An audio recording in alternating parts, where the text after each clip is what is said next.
Hello, you wonderful people, and welcome to another episode of Not Too Comic Book. This being a show, we're talking about TV shows that are adaptations of comic books. For today's episode, I'm going to talk about the latest episode of Legends of Tomorrow. A lot of really interesting things went down in this episode, so let's break it down. I should also start off by noting that this episode was directed by Katie Lotz, so I was like, oh, that's so dope. I always forget to mention stuff like that, but I really think it's always dope when like actors in a show are able to direct episodes of the show. I always think that's so dope. But a lot of really interesting things, dude. All right, first we're taking John onto the Wave Rider, and I love that. It's like, oh my god, he's got stage 4 cancer. It's such a moment of like, oh my god, he's nearing the end. Oh, it's terminal. And then he's lighting up a cigarette. He's like, well, literally, no point of stopping now if I'm already dying from it. So he's about to light up another cigarette. But they're like, this isn't a joking matter. Gideon kind of knocks him out. Charlie's about to kind of sneak off, and I'm like, and she's hearing the voices and everything. I'm like, is that who I think is contacting you? I'm like, okay. And lo and behold, who she run into? Behrad. But the fact is, her and Behrad being awkward. The moment he was like, Zari, hey, Zari, this is my friend. And Charlie kind of looks at him. I'm like, wait, did you two bang it out? I was like, no way. And I was like, but it's interesting. I'm going to skip it around a little bit, but it's actually interesting when you actually break that down, because Nate made that whole thing of like, oh no, like you and Charlie and everything. It's like, well, let's not forget Charlie looks like Nate's ex, Amaya. So the fact is, it's kind of crazy, because it's like Nate and Zari, Behrad's sister, your best bud's sister, and then but now Behrad might be hooking up with a shapeshifter who looks like your ex. They didn't get too caught up in that, because obviously he's gotten used to it, because obviously Charlie's looked like Amaya since last season, but it's still just something interesting to think about when you break it down, and that is a little weird, but regardless, getting caught up in semantics and stuff like that. But the fact of the matter is, Charlie's trying to leave, but everyone gets called up because Ava's like, Sarah's away, because Sarah is still in Star City. We never found out what she was up to. I'm curious to find out what she was doing. It's probably just some last minute business, but I'm like, I wonder if there's something to that. But the fact of the matter is, Mick is like, oh, what's up with Mick? It's like, oh yeah, he's got, it's dealing with the whole Allie thing, his girlfriend. And Nate's like, they literally had sex once, but Sarah's like, oh no, when you know, and then just Behrad and Charlie and that awkwardness of it. And then Ava's like, oh yeah, me and Gideon been working on this. I forgot what she called it, but basically it was a way of tracking all the encores before they really take action.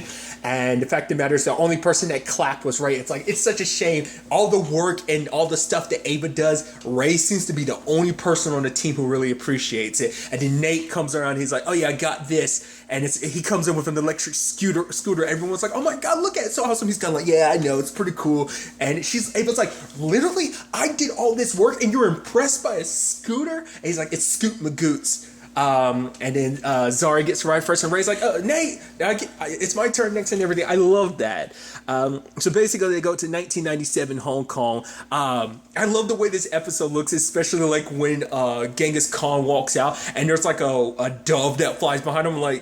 It's obviously a wink and nod to John Woo films, just because I know that's a joke that people say, oh yeah, John Woo always has those slow frame moments of just doves and stuff like that. But I love that. But the fact of the matter is, dude, I don't know what it is about this season, but this season of Legends, they've been really hitting their stride of making this season feel very different from any other season. Keeping a lot of the crazy nonsense that is the Legends, the reason why you love the show, but they add in elements like I said, making one episode very slasher horror. This one seems almost like an action and crime drama episode, because they're literally in the a place that's owned by the Triad and everything.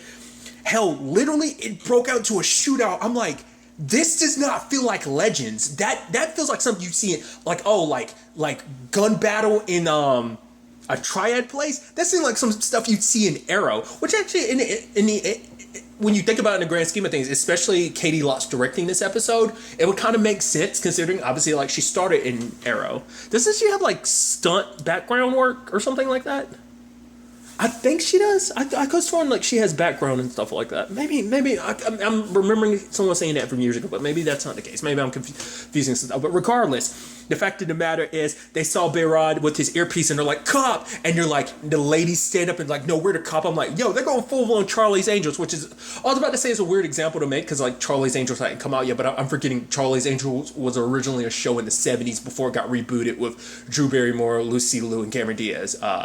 Into the two movies because that came out like what 3 years later because it was like 2000 and in 2003, right? I think that's Charlie's Angels or Charlie's Angels Full Throttle. Regardless, I mean obviously there's a more recent reboot and everything too, but I just thought that was kind of interesting. It seemed very like Charlie's Angels, and it's just like literal gunfire, bam, bam, bam, bam. I'm like, this is total. We're getting a gunfight in Legends. What? This is, especially where we started, where it's like, oh yeah, superheroes, superpowers. We've literally gone so far away from that, and I love it. It's so dope. I felt bad because it's like, dude, this is like badass flipping tables and stuff like that. Once again, I think it's because they are taking inspiration from like John Woo movies and stuff like that. Ain't a Stranglehold is a movie I'm thinking of with Chow Yun-fat. I think that's the movie I'm thinking of. Yeah, stuff like that. Like, it was so dope, and it's just like guns firing everywhere. It's like, holy crap. One of the cops goes down. Ava picks up the guns. Bam, bam, bam. I'm like, yo, look at Ava looking sick. And then her and one of the other cops go back to back. Bam, bam, bam, bam. I'm like, dude, this is sick. And then lo and behold, what happens? Your boy Nate comes in with Scoots Magoos, slides. He's steeled up and he slides and trips. I'm like, dude, what are we watching? This is so freaking sick. I love it, dude. It's so awesome. And then it's just like, oh, Scoots, because it got broken. And then you had that moment where Charlie and Behrad were going after Genghis, and then like he has a gun on Charlie, and then well, no, because he has a gun on Behrad, but then Charlie tries to swing, he ducks. Genghis has a gun to Charlie. Behrad grabs Genghis's gun and points it at Genghis's head. It's like, we have a standoff here? I'm like, dude, this is sick. And it's like, neither one of them had ammo, so it's like, oh, he's like, next time, I'll get you. I'm like, holy crap. Because I was wondering about this too, because the whole thing was like, how did Genghis Khan get here? Because at least every other Encore, when they've come back to life in the time frame of when they die. So I was like, how is Genghis Khan here in 1997? Well, we kind of find out later on. He talks about it. It took him basically to get out of his tomb. It literally took him 700 years. So I was like, okay, so that makes sense. What's happening? But basically, he's trying to take over the Triad to basically continue his world conquering. And obviously, you know, there's a whole situation of so all this craziness is going down, and obviously it leads to like some complicated, you know, obviously Behrad kind of admitting like, yeah, him. God, I even love it being like, oh yeah, like, you know, because Ava was like, yeah, what happened to Behrad and Charlie? They used to be the best of buds, and Nate was like, yeah, there's only one thing that could have happened, like, you know, I forgot what the exact phrasing he used, and obviously Zari's like, ugh, and then Ava's like, I don't get. He's like, you know, they smashed, they did this, and then like Zari's like, Ava, and Ava's like, oh, they had sex, and then like Nate motions that, and it's like, yeah, I'm glad you had to put it so bluntly, Ava. But I love that Nate and Behrad are in the car with home dude, the dude that they knocked out and Charlie is impersonating. And the fact of the matter is, it's like, you know, for the reason why this is so hard for Behrad, it's like, I know we slept together and everything, but apparently it happened after Hayworld, which is interesting timing, because I was wondering, like, at what time frame did that happen? So it's like, oh, so it happened immediately after Hayworld, which is interesting considering that's literally where everything changed. Obviously, it's like, well, once again, the Legends have kind of already dealt with the whole like, oh yeah, like this is the way things have always been type of situation because of the whole Behrad thing. But the reason why I'm bringing it up, because obviously like Barry literally is dealing with the whole like, right, the whole world of Crisis being the way it is and everything. So it's like, well, post-Crisis and everything. So I think that's kind of an interesting element that like the Legends kind of have a similar thing in their own regard with the whole Behrad and Zari situation. But nevertheless, I love that they're talking about it, and you know, it's kind of like, you know, and because, you know, for Behrad, it's like, at least had text to me, like send me a ghost emoji or something, and then the dude in the back is like, yeah, maybe it wasn't about you, and Nate's like, hey, Dum-Dum's right. The fact of the matter is, you know, it's like, you know, if you want to know why Charlie did it, just ask her yourself. And it's like, I don't know, he's like, Behrad, dude, you are, and don't worry about it, man, you are a catch. If there was a female version of you, I'd be all over her. Facts. And he's like my sister? And he's like, 100%. I even love him being like, he had also asked earlier, it's like, so did she shift at all when you were together? And he was like, is that really what we're going to talk about? 100% yes, but we don't have to. It does kind of cross your mind about that. Things can get super kinky having sex with a shapeshifter when you actually think about it in the grand scheme of things. But nevertheless, I love that whole situation. I felt bad for that cop because it seems like she had a daughter too, and it's like, because obviously the whole problem is like every time someone's killed by one of the Encores, their soul gets sent to Astra, like, so she gets, both the Encores and the people that they kill too, so it's kind of sad too.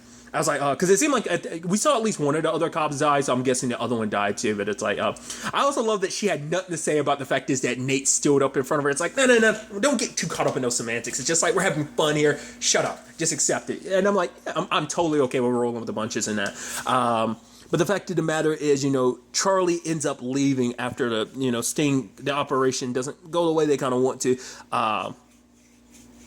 I love that Charlie runs into the guy that she's impersonating. She's like, whoa, let me explain. And he's like, it's a ghost, and runs away. She's like, all right, well, I guess that's a no. But Bayrod's trying to say, like, despite, like, whatever happened between us, like, the fact of the matter is we're, like, let me in, let me know what's up. I even love Charlie running into Maria Antoinette, but Charlie kind of berates him a little bit, saying like the sex was mediocre, kind of get over it. And I even love Maria Antoinette being like, mediocre isn't bad.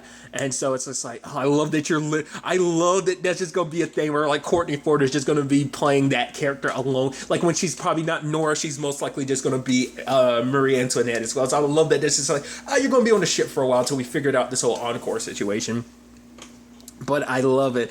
But the fact of the matter is, Charlie ends up leaving, and it's like, we'll find out about that more later on, but it's like, all right, they're kind of a little stretched in, so it's like, okay, so what are we going to do? They got to find a way to stop Khan. He's got his, like, what was the wording he had used? Basically, he was getting, like, because at first I was like, okay, when it's like, okay, like, there are all those crates and they're empty, my immediate thought was, oh man, did he have drones? I'm like, would you be able to have drones in like 1997? That's what I was curious about. But then like Bayrod's turned around and it's like, what is it about? And then Nate pulls out a scooter and he's like, Khan! I'm like, okay, we're going with the Star Trek references now too. But the fact of the matter is, I love that basically they come out in scooters. I was like, dude, this is it. This is the wackiness I love of Legends. And so that's his fleet. That was the term he had used. So Bayrod's chasing after him because they're trying to go after Prince Charles and force him to go like, hey, give China, China over to him so he can rule and everything. And I love that obviously when the time comes, like he's got Prince Charles and everything, but it's not really Prince Charles, it's Charlie. Charlie left Charles, the real Charles with Mick. And she's like, and the lady said that you should tell the team that I'm here. And Mick is like, and I said for her not to bother me during my break. And so he's just sitting there drinking. I'm like, I love it when we have Mick literally pop up for like, what was that? 15 seconds at most in an episode doing nothing. He literally does the least amount on the team, and I love it. I just love that he pops up for shenanigans. It's just like, I'm on my beer break. Leave me alone. They'll find out about you being here when I'm done. Okay. And so Charlie reveals herself and everything. He's like, oh, like the power and everything. The moment Charlie was also like, yeah, but she already knows about, having the powers of immortals and gods. I'm like, oh, that's interesting. I was like, that started feeding more into what I was thinking, but we'll get to that soon enough. But, and then I love, it's like, her and Bayrod are looking at each other. And I even love Genghis Khan being like, did you two have sex? And it's kind of like, yeah. And he's just like, ew. It's almost like, well, now I got to kill you, Charlie. Because like, now I know that you banged it out with this dude. Now you got to die. And they start firing and everything. Your boy Bayrod shows up and does what Charlie's like, you could have stopped the bullets with your power. And I was like, he's like, what? No, you're crazy. I didn't know whether that was a reference to like, is that supposed to be like a, Superman or Supergirl thing of like being able to stop bullets? Or, literally a Flash is fast enough to, stop a bullet and stuff like that. I was wondering if it's supposed to be a reference to that. But then I started thinking, did Zari ever stop a bullet? I don't think she did, but that's what I was wondering if that was supposed to be a reference. But then your boy Bayrod gets in there, stops it with his wind. I'm like, yo, this is like some. I'm wondering is it supposed to mirror? Because I wonder, is it some, because I immediately think kind of Matrixy, like the fact of the matter. That's also another thing too I should think about too. Like the original Matrix had a lot of gun battles, so it's not just John Woo, but it's like I don't know why the Matrix didn't, because obviously like that's something I'm a lot more familiar with. Like the original Matrix was much more in that style, but especially like him stopping the bullets like that is very Neo. Like I'm like, yo, I was like, I even literally said it out loud. I was like, oh my god, Behrad is the one. But yeah, he stopped the bullet. Charlie kills Genghis Khan with his sword, and he takes his toothpick. I was like, oh, that's interesting. I even love it later on. He's like, is that Genghis Khan's toothpick? And she's like, yeah, you want it? He's like, oh no, that's gross. And then he leaves. So I was like, dude. Okay.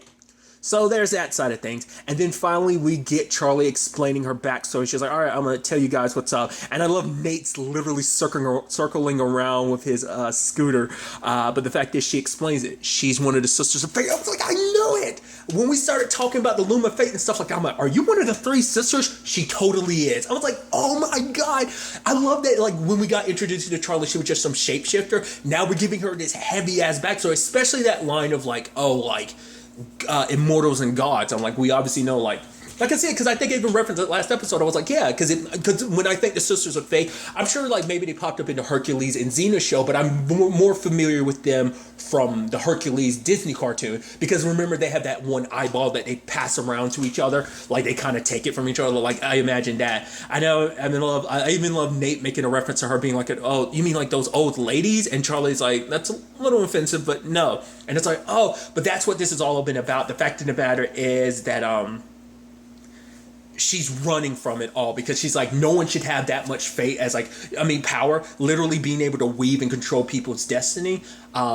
And we just based on the Hercules thing, obviously we can tell literally when they cut your thread, you die. So they're the ones that kind of make those decisions. But Charlie, and it kind of makes sense, Charlie being the free flow person that she is, and it kind of makes sense why she's like that. I mean, for one, she's been constantly running for the past thousands of years, or at least 1,000 years. But it also makes sense like why she kind of like lives in the moment type of situation, because she knows what it's like to be in a situation where like fate is so decided for you. So I think being able to kind of live your life the way you want to, Charlie can get behind that. And that's why she kind of left without saying goodbye to Behrad, because it's like, because she spread them across the multiverse, all the pieces, which is interesting. Like I said, it's something I'm curious about. Like, did Charlie get zapped with like, holy crap, all this multiverse stuff? Or does she just naturally remember just because she's something supernatural? I mean, she's a little bit more cosmic, considering the fact that you're literally one of the Sisters of Fate. Like, that's what I was wondering. Like, would Lucifer remember the fact that it's like, oh yeah, like there was that whole like crisis thing that ended up happening.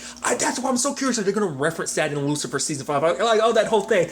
I don't know. Maybe not. Like I said, I'm just so curious. They probably won't, but it'd be pretty neat if they did. But tangents and stuff like that. But I thought that was so interesting of like, okay, so but that's why she wants to keep everyone in the distance, because she doesn't want her sisters.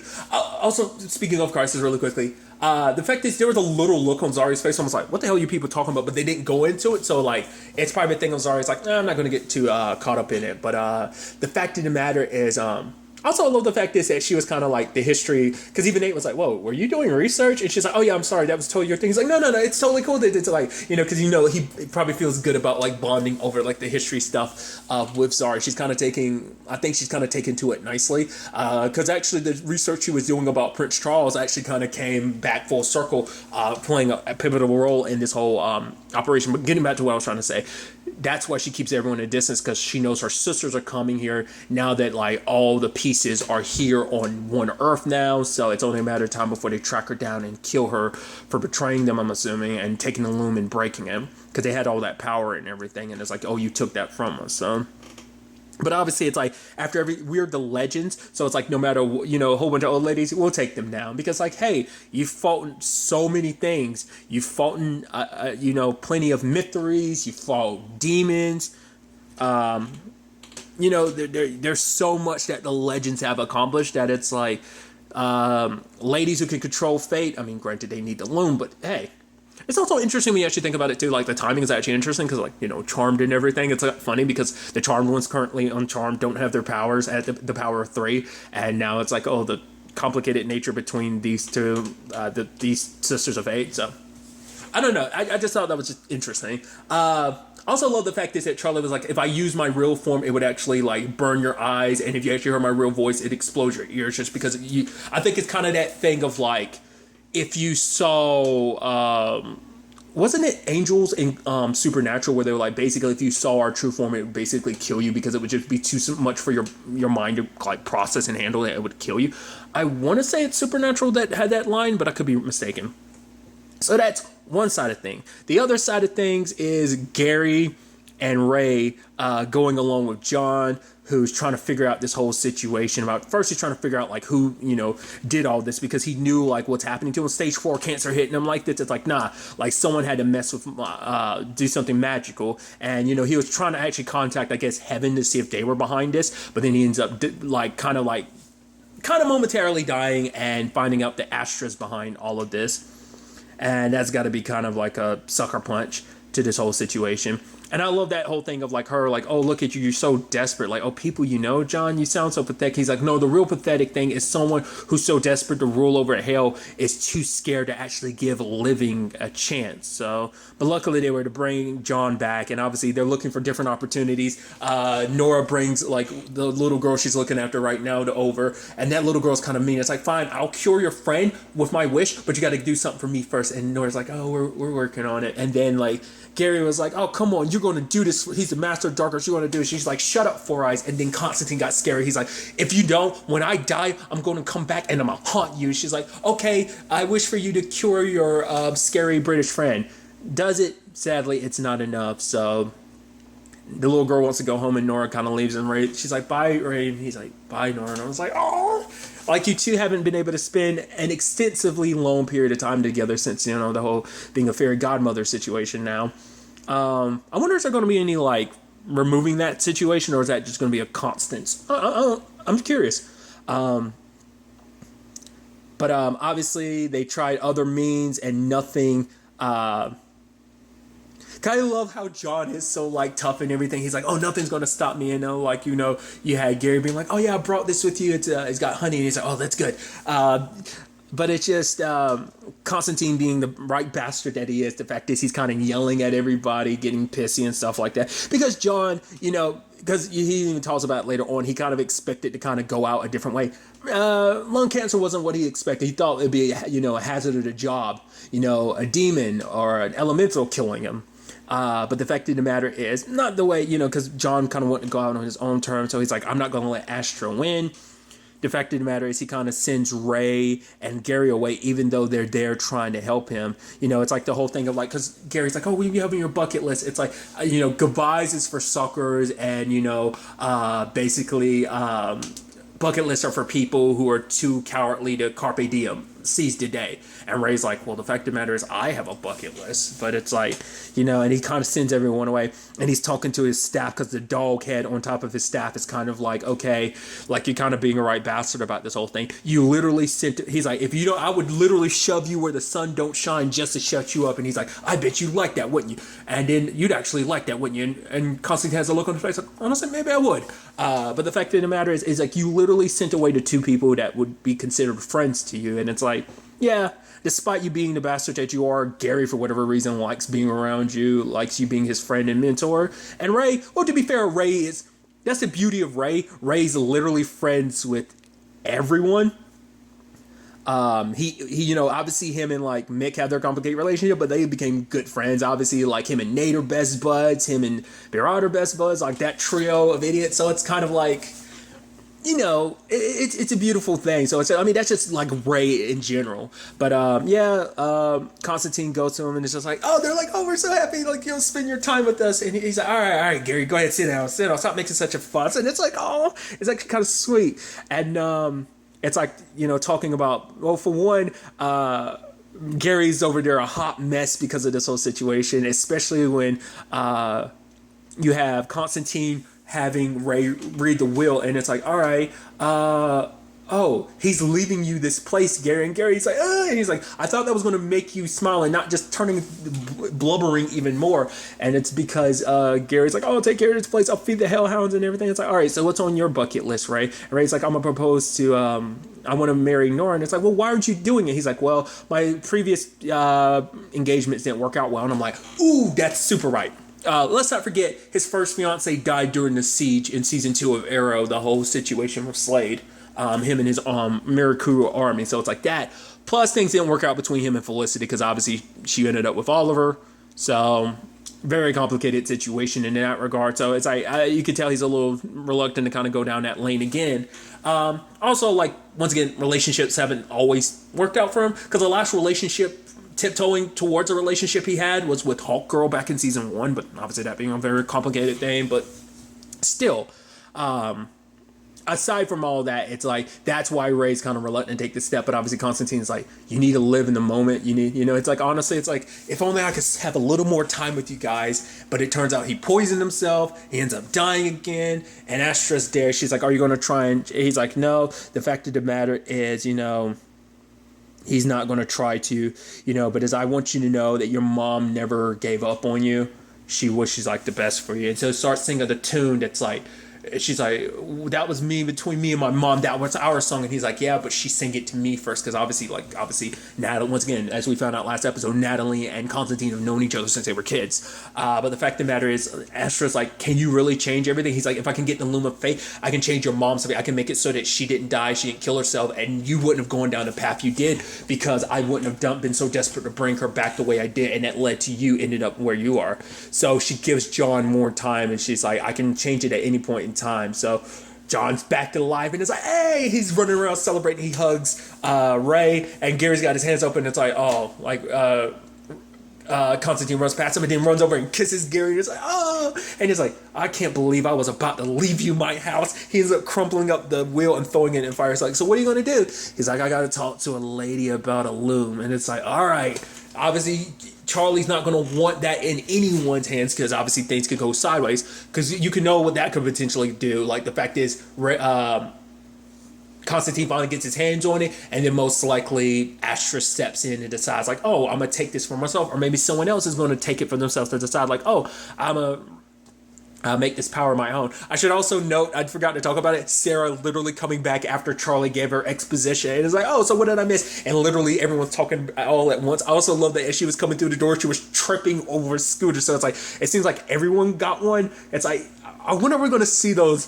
That just seems so cool. Just like the scooter, just a little gag. I wonder if they're going to keep that. I get the feeling we're probably going to see more of those in the future. Maybe not, but I am so interested to see where the next episode takes us going forward with all of this. But really, that's all I want to talk about. So the next time we meet, be happy, be safe, live life to the fullest, and enjoy it. Good day and goodbye.